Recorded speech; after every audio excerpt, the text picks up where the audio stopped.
Hey YouTube, today I'm going to be doing an installation of an aftermarket stereo unit on the Subaru BRZ or Scion FRS and even the GT86. Alright, so the head unit I have with me today is the Enon Android 8.0 stereo system, which has an octa-core CPU, 4 gigs of RAM and 32 GB of storage, internal storage.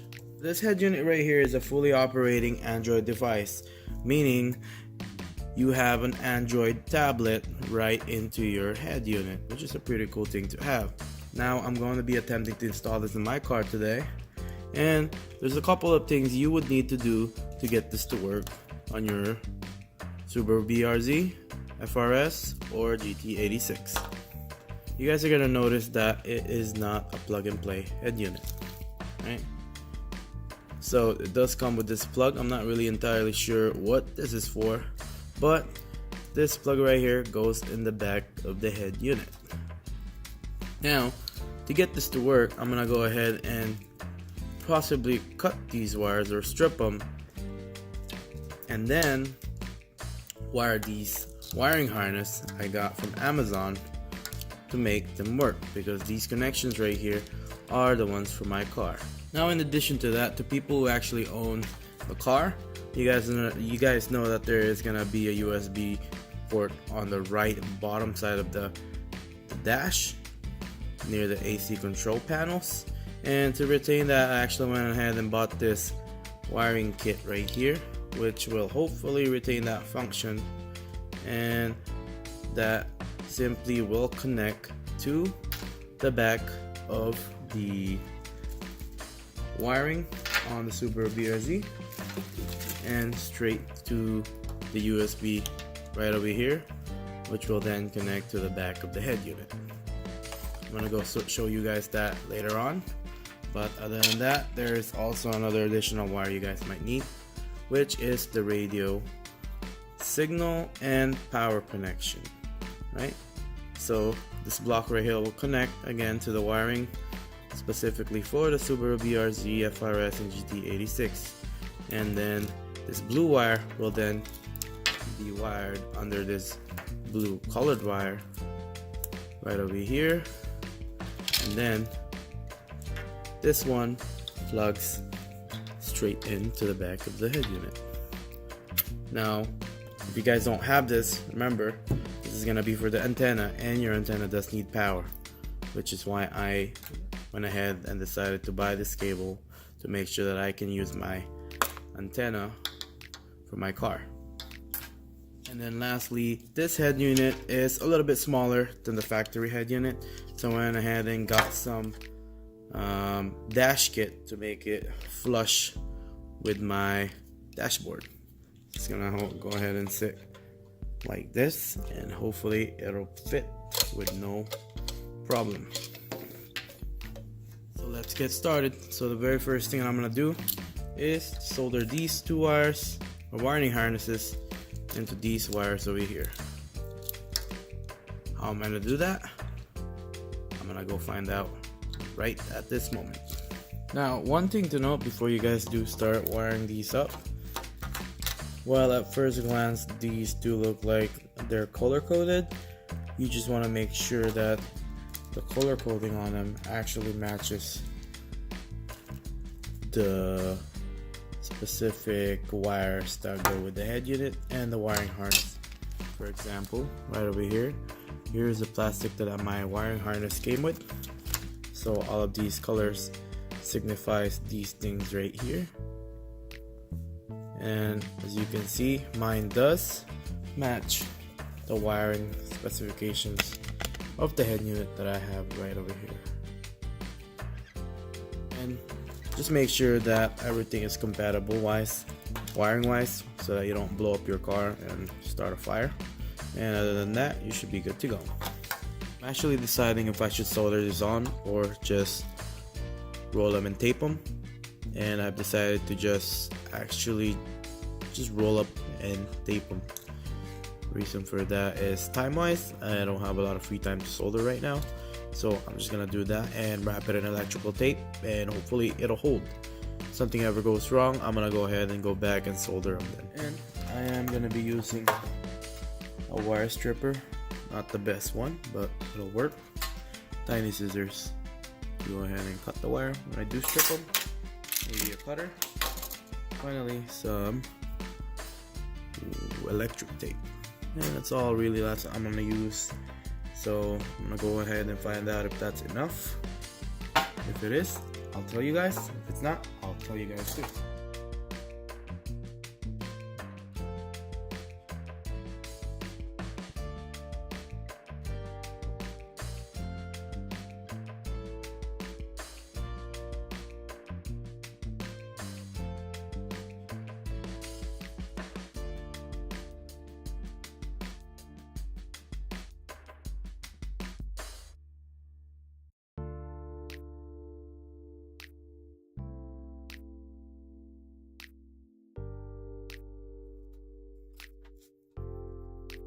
Alright, so I just finished wiring them up, and in my case I just had to match the color.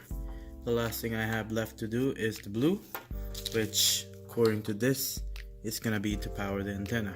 So what I'm gonna do is plug this or wire this blue to this blue right here, and then go ahead and plug this in the back of the head unit over here, and that should get my antenna working. Alright, since I do have the wiring all finished up, I'm gonna go ahead and go to the car, and the next step would be to remove the stock stereo unit.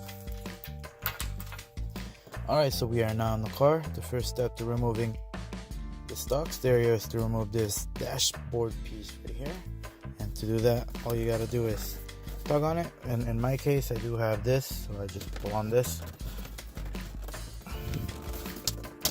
so, the bottom part, like that, and that is off. Set that aside. There's gonna be 4 bolts right here, 4 10mm bolts, one right here, over here, other side, and again the other side. Now to get those bolts up, you are gonna need a 10mm thing right here with an extension and of course ratchet.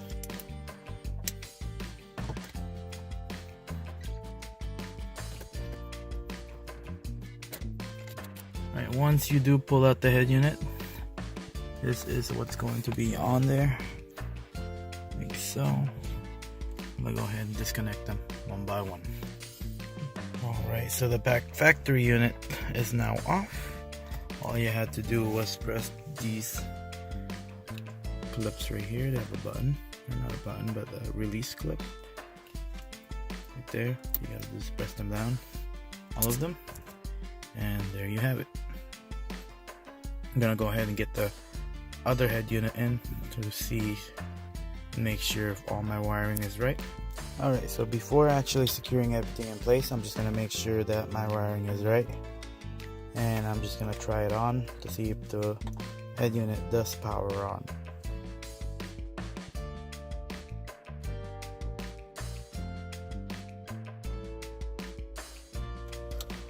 Finally, this thing over here. Alright, so I'm gonna set this back in place and turn on the ignition. Alright, so it's on.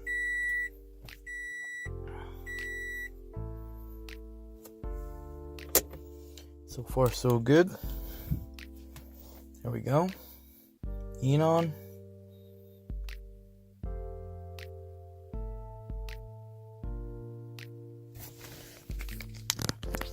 And it says that it's starting. There we go. Onto the main screen. Alright, and then just by doing the volume, I could see that the speakers are currently working. Awesome. There we go. So everything is fine and dandy. Alright, so we're back to the table. The next thing I'm going to do before installing everything is installing the screen protector right over here. Fairly simple. Alright, so once you open this package up, you're going to get one screen protector. And if I can even get it, 1,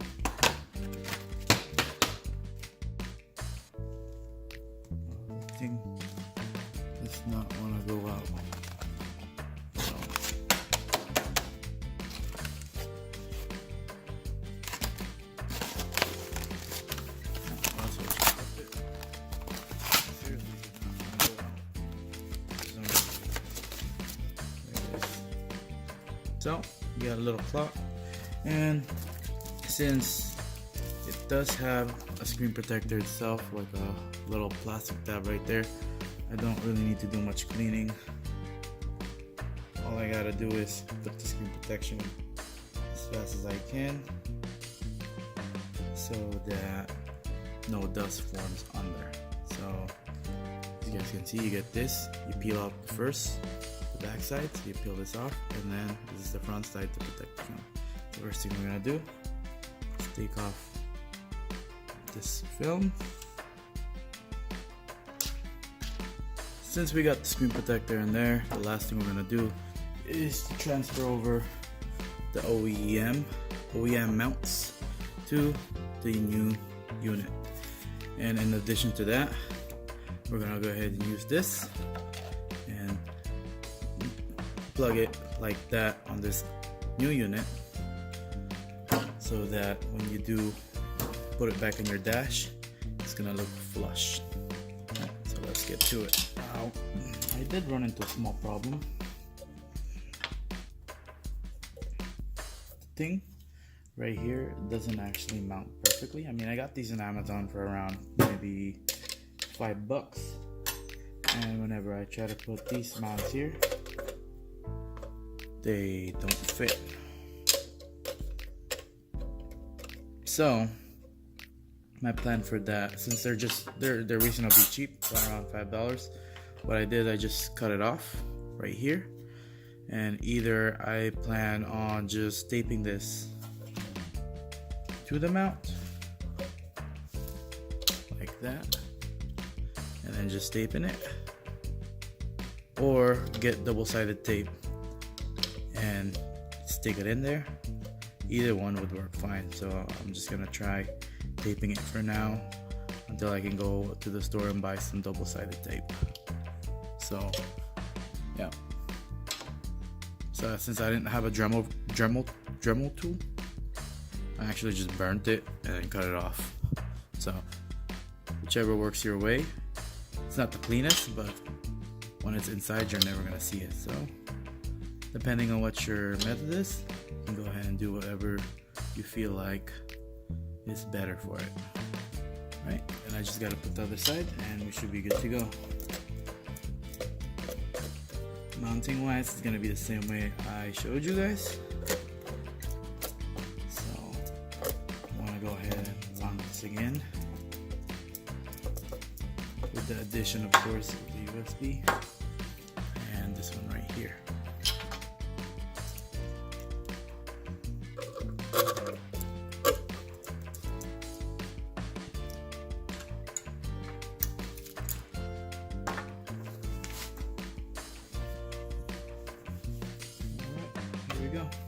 Alright, then finally we're just gonna be doing the wiring harness again. Straight plug into these right here. 1, 2, and this can go to your antenna. It's just gonna be right up with this plug right here.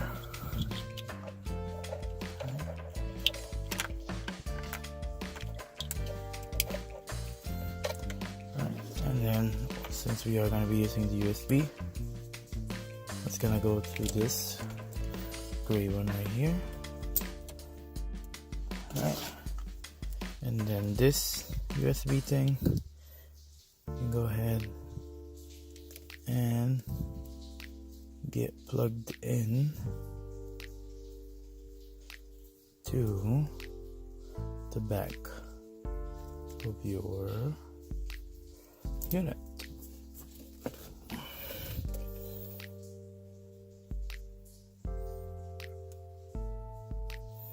Now I'm not really sure which one it is. I'm gonna have to look it up real quick, but I know, well, actually it should only go in one direction. It should be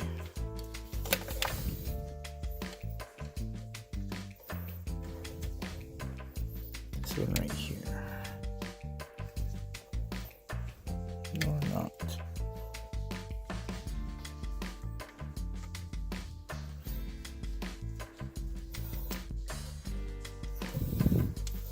Right, and I can go ahead and go in here. There we go. Now, I did forget to mention the GPS, and the best place to put it up here. So I'm gonna go ahead and glue that up there. So first of all, I have to plug this end right over here, the GPS slot. But go ahead and put this somewhere there's no metal. This right there. So there's no metal there, and I can get signal straight through up there.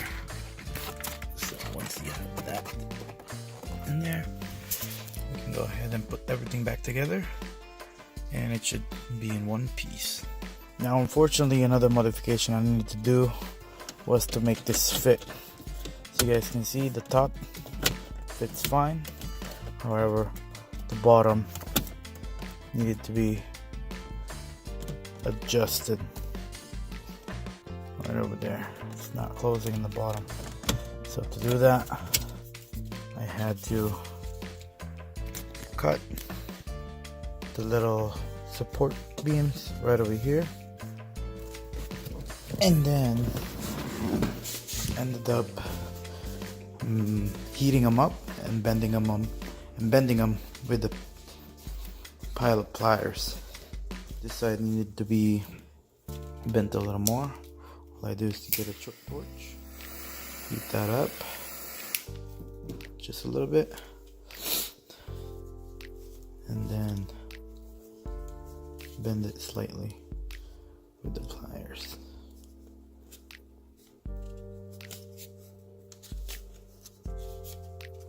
So just do this slowly to make sure that you don't burn your whole